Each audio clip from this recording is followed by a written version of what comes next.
Ya, pertama saya bersyukur hari ini mendapatkan sebuah amanah dan kemuliaan yang luar biasa dari Presiden Joko Widodo, dari pemerintah dan negara untuk bisa menjalankan tugas sebagai Menteri ATR sekaligus Kepala BPN.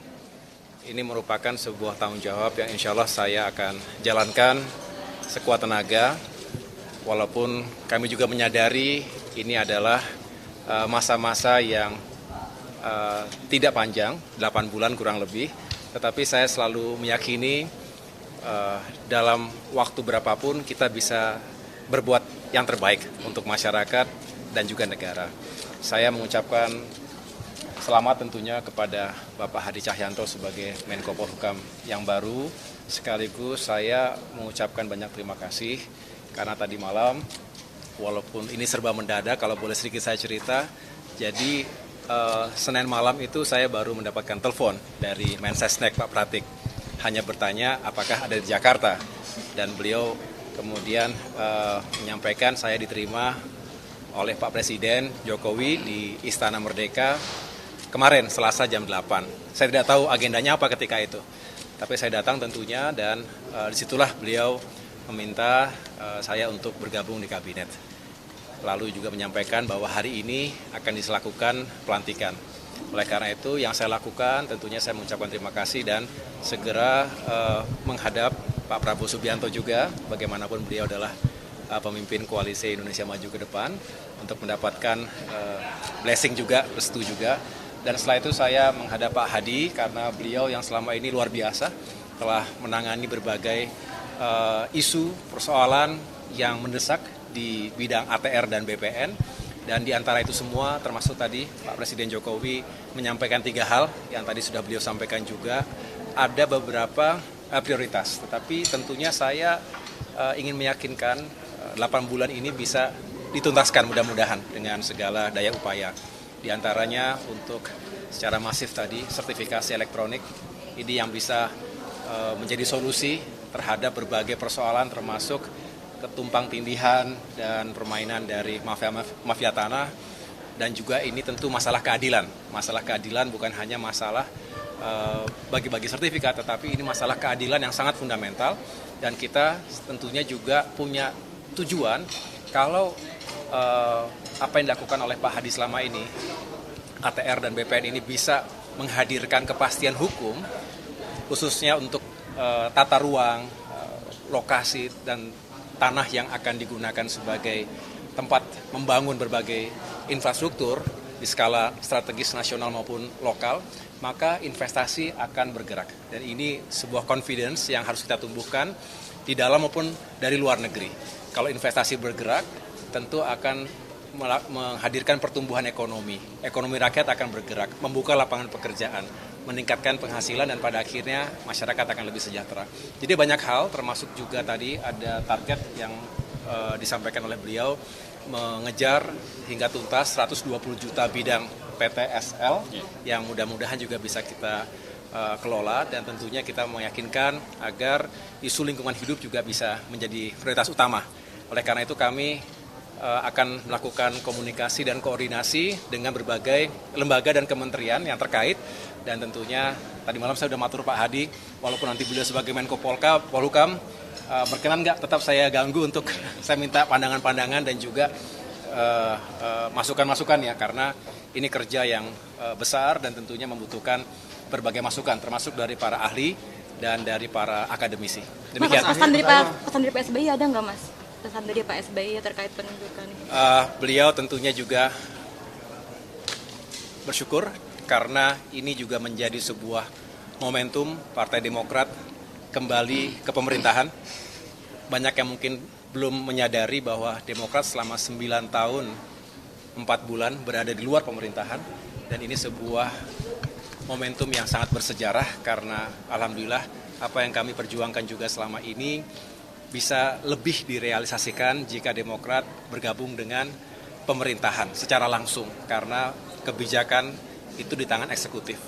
Walaupun perjuangan parlemen juga sangat penting, tetapi dengan demikian ini menjadi langkah baru bagi kami semua keluarga besar Partai Demokrat untuk berkontribusi dalam pemerintahan Kabinet Indonesia Maju di penghujung atau menuju ke akhir masa kepemimpinan. Dengan demikian mudah-mudahan apa yang dilakukan secara bersama-sama ini bisa menghadirkan berbagai pencapaian dan kemajuan. Mas, ada beban politik tertentu nggak sih setelah ada perputaran politik ini, Mas? Kenapa? Ada beban tersendiri nggak sih karena selama 9 tahun ada di luar pemerintahan?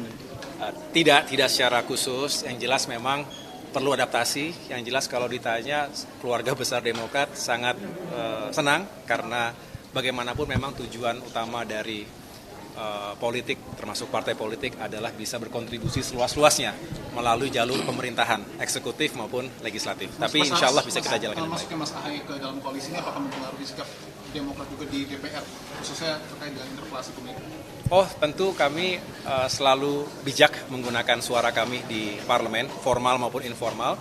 Yang jelas kami tidak ingin terjebak dalam isu-isu yang mengganggu konsentrasi pemerintah.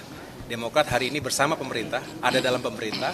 Jadi jelas kami biasanya disiplin, Demokrat itu disiplin sesuai dengan kebijakan partai dan tentunya kami ingin mengawal pemerintahan Presiden Jokowi dan kita semua sampai dengan tuntas bisa mengejar semua target termasuk target-target ATR BPN yang luar biasa, banyak yang sangat kompleks, tapi insya Allah semua yang beliau telah lakukan selama ini dan seluruh jajaran Kementerian ATR BPN bisa kita tuntaskan dengan baik. Berarti akan menentang ya Pak berarti akan menentang ya jika ada hak angket pemilu soal kecurangan itu. Kenapa? Berarti akan menentang ya jika ada hak angket pemilu soal kecurangan itu. Yang jelas kita tidak usah prejudis ya, ada kecurangan dan lain sebagainya. Saya tahu ini adalah bagian ekspresi dari berbagai kalangan pasca pemungutan suara. Itu wajar. Setiap tahun pemilu dimanapun di negara manapun selalu ada isu-isu demikian.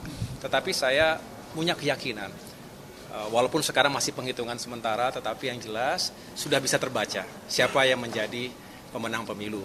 Walaupun kita menghormati sampai dengan tuntas secara formal, tetapi yang jelas kita justru harus move on, melihat ke depan, 5 tahun, 10 tahun ke depan ini banyak tantangan dan komplikasinya. Oleh karena itu, saatnya kita sudah membangun kembali rekonsiliasi bangsa dan kita berikan ruang demokrasi. Kalau ada yang tidak puas, ada mekanismenya, silahkan.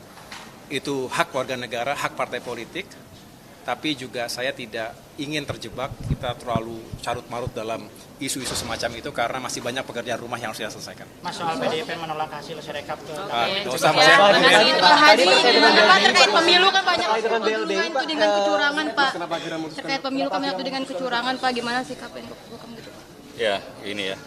Saya pertama ingin mengucapkan banyak terima kasih atas amanah yang diberikan kepada saya, kepada Bapak Presiden, dan kita ketahui bersama bahwa kehormatan itu sudah diberikan sejak tugas kepada saya adalah sebagai Panglima TNI, kemudian sebagai Menteri ATR BPN, dan saat ini saya juga diberi kehormatan lagi menjadi Kemenko, Menteri Koordinator Politik, Hukum, dan HAM. Ya, tentunya adalah satu kehormatan yang harus saya jaga dan saya laksanakan dengan baik. Tadi saya sempat berbicara dengan Pak Kapolri dan Pak Panglima TNI terkait situasi politik dan keamanan semuanya kondusif, dan hal ini benar-benar harus kita jaga pasca Pesta Demokrasi tanggal 14 Februari tahun 2024. Kita memang boleh beda pilihan, namun persatuan dan kesatuan adalah yang utama harus kita jaga. Dan menjaga persatuan dan kesatuan itu adalah tugas seluruh komponen yang satu sama lain harus saling mendukung. Kemudian saya segera melaksanakan konsolidasi dengan lembaga kementerian terkait untuk tetap menjaga kondisi yang saat ini sangat baik, sangat kondusif ini agar terus dipertahankan. Karena ini adalah bagian dari tugas seluruh komponen.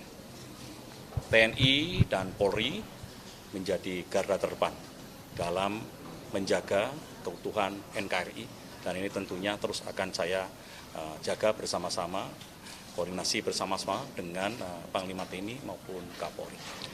TNI Polri tetap berkomitmen bahwa NKRI harga mati. untuk semuanya adalah untuk keberlanjutan pembangunan yang sedang kita laksanakan. Pak, terkait dengan BLBI, Pak, BLBI akan targetnya kita, seperti apa? iya, skemanya sudah kita buat dan segera saya koordinasikan, termasuk juga mana-mana saja yang menjadi prioritas utama. Ya, kita tunggu saja. Hari ini saya akan koordinasi, segera setelah itu saya akan turun ke lapangan untuk menyelesaikan permasalahan-permasalahan yang terjadi di BLBI, karena permasalahan itu juga menyangkut dengan permasalahan tanah yang selama ini juga saya bantu sebagai Menteri ATR, membantu untuk menyelesaikan permasalahan BLBI itu. Pak, ini kan Ya. Pak Ganjar mengusulkan mendorong DPR untuk hak angket mengusut kecurangan pemilu, Pak. Kalau dari pemerintah pandangannya gimana, Pak? Ya itu nanti dulu lah, ya itu kita kita lihat nanti. Suasana sekarang kita jaga kondusif, suasana aman, ini yang harus benar-benar kita jaga. Ada komunikasi? juga menyampaikan menolak pemilu, Pak. Ini bagaimana? Ya, Menyampaikan surat menolak ya pemilu. saya sampaikan sekali lagi, kita jaga kondusivitas yang saat ini terjadi. Kita utamakan adalah persatuan kesatuan bangsa. Ada komunikasi nggak Pak dengan Pak Mahfud sebelumnya terkait usul itu? Saya baru dilantik sekarang, insya Allah dalam waktu dekat saya juga akan berkunjung ke tempat Pak Mahfud MD dan seluruh tokoh bangsa, saya akan datangi semuanya. Ya, Target penyelesaian BLBI. Banyak fokus masyarakat itu pada KPU karena sirekapnya bermasalah, begitu Pak. Kalau dari pemerintah sendiri nanti akan apakah ada koordinasi? Ya itu kan asumsi, nanti dulu aja ya. Kalau sudah, saya kira hal itu masih jauh, nanti aja kalau sudah ada laporan itu. Dan saya minta kita harus benar-benar menjaga situasi yang kondusif saat ini. Ini harus kita jaga benar-benar supaya kita semuanya juga nyaman. Ya, sekali lagi, pilihan boleh beda, namun persatuan dan kesatuan bangsa tetap harus kita jaga. Ya, terima kasih. Ya, cukup. Terkait Selamat ya.